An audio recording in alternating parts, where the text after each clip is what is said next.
बाबर आजम को सामने रख के बात होनी पड़ेगी, इसलिए कि जब तक कि आप मिसाल नहीं बनाएंगे और जब तक कि इस तरह की बैटिंग को अपने सिस्टम से निकालेंगे नहीं, पाकिस्तान कभी भी वर्ल्ड कप नहीं जीत सकेगा।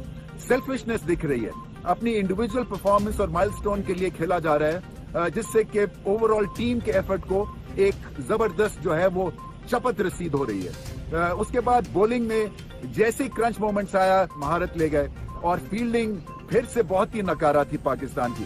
अगर आपने अच्छी चैंपियन टीम बनना है तो आपको फील्डिंग भी अच्छी करनी पड़ेगी, और ये तो एक ऐसा डिपार्टमेंट है जो कि आप मिलकर इसको दुरुस्त कर सकते हैं। इसके लिए कोई नेचुरल टैलेंट, एबिलिटी की ज्यादा जरूरत नहीं होती है, मेहनत की जरूरत होती है, एटीट्यूड की जरूरत होती है, एंटिसिपेशन की जरूरत होती है।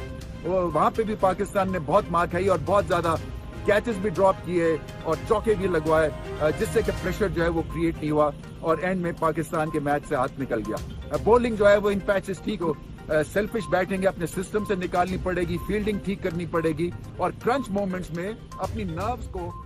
वर्ल्ड कप का दूसरा मार्का पाकिस्तान टीम का जिम्बाब्वे के खिलाफ 27 अक्टूबर को 4 बजे खेला जाएगा।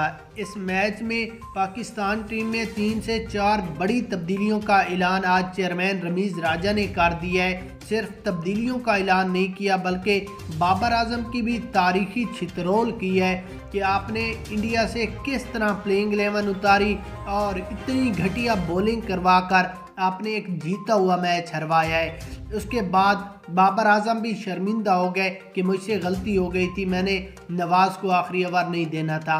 बहरहाल उसको छोड़े, अब जिम्बाब्वे के खिलाफ कौन सी तब्दीलियाँ होंगी वो आपको बताएंगे। उससे पहले कमेंट्स में बताना है आपने कि पाकिस्तान टीम जिम्बाब्वे से जीतेगी या हारेगी। उसके बाद अगर पाकिस्तान टीम में तब्दीलियों की बात करें, रमीज़ राजा ने कहा कि जिम्बाब्वे के खिलाफ प्लेइंग 11 मैं खुद ही उतारूंगा। उसमें जो तब्दीलियाँ हैं वो आसिफ अली, हैदर अली और मोहम्मद नवाज को टीम से ड्रॉप करने का कवी इम्कान है। इनकी जगह नए यंग स्टार खिलाड़ी खिलाएंगे जो कि अपनी अच्छी परफॉर्मेंस दिखाएंगे। क्या चेयरमैन रमीज़ राजा को ये फैसला करना चाहिए या नहीं करना चाहिए?